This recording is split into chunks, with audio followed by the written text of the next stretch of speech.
ప్రజా ఫార్మసీ అనే మందుల షాపు మన గౌరవ మంత్రివర్యులు నాదెండ్ల మనోహర్ గారి చేతుల మీదుగా ఓపెన్ అయిందండి. ఇదిగో ప్రతి సామాన్యుడికి అందుబాటు ధరలో నాణ్యమైన మందులు ఇచ్చేస్తున్నారండి. మరి ఆర్డర్ ప్రకారం ఎలాంటి మందులైనా తెప్పించేస్తున్నారండి. ప్రతిరోజు ఉదయం 7 గంటల నుండి రాత్రి 11 గంటల 30 నిమిషాల వరకు ఎప్పుడు తెరిచే ఉంచేస్తున్నారండి. ఇదిగో అల్లో గాంధీ చౌక్ లేదు, అక్కడ నెహ్రూ రోడ్ లోనండి.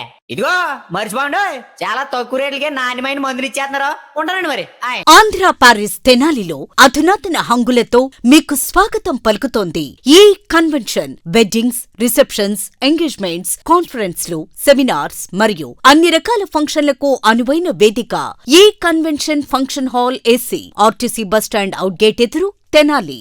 Cell number 7288856666.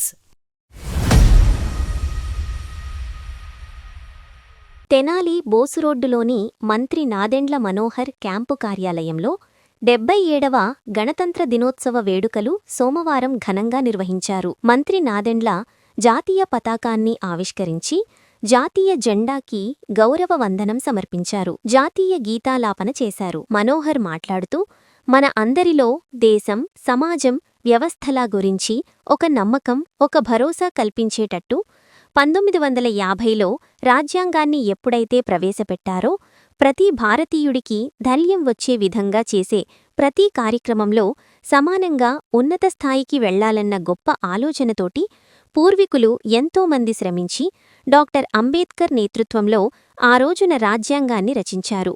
ఆ వారసత్వాన్ని మనం అందరం నిలబెట్టుకోవాలని, దేశం కోసం, ప్రాంతం కోసం అంకితభావంతో పనిచేసే ఆలోచన ప్రతి ఒక్కరిలో రావాలని, కార్యాలయంలో ఏర్పాట్లు అద్భుతంగా చేశారని, ఎన్సీసీ విద్యార్థులు దేశం కోసం పోలీస్గా, సైనికుడిగా ఉన్నత స్థాయికి ఎదగాలని ప్రతి ఒక్కరికి గణతంత్ర దినోత్సవ శుభాకాంక్షలు తెలియజేశారు.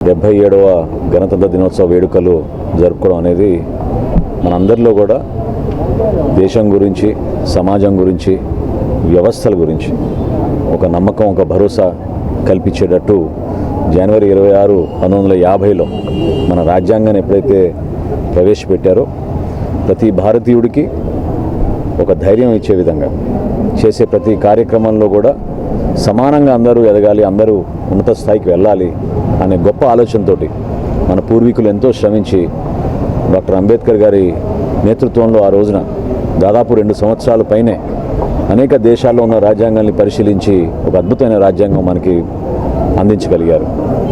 ఆ వారసత్వాన్ని మనం అందరం నిలబెట్టుకోవాలి. ఏ విధంగా డాక్టర్ బిఆర్ అంబేద్కర్ గారి ఆశయ సాధన కోసం, అదేవిధంగా ప్రతి అంశంలో కూడా మనం దేశం గురించి, మన ప్రాంతం గురించి, మన ప్రజల కోసం ఒక అంకిత భావంతో పనిచేసే ఆలోచన మనందరిలో రావాలని సందర్భంగా ప్రత్యేకంగా తెనాల్లో అద్భుతమైన ఏర్పాట్లు చేసి చిన్న వయసులో కూడా ఎన్సీసీ క్యాడెట్స్ చాలా బాగా ప్రదర్శించారు. వాళ్ళందరినీ కూడా మనస్ఫూర్తిగా అభినందిస్తున్నాను. భవిష్యత్తులో వాళ్ళు కూడా డిఫెన్స్ ఫోర్సెస్లోనూ, అదేవిధంగా పోలీస్ వ్యవస్థ కూడా వాళ్ళు కూడా దాంట్లో చేరేటట్టు ఒక స్ఫూర్తినిచ్చే విధంగా ఎన్సీసీ క్యాడెట్స్ ఇవాళ చాలా బాగా చేశారు. సో ఇక్కడ విచ్చేసిన మా కూటమి నాయకులందరికీ, ప్రజలందరికీ గణతంత్ర దినోత్సవ శుభాకాంక్షలు.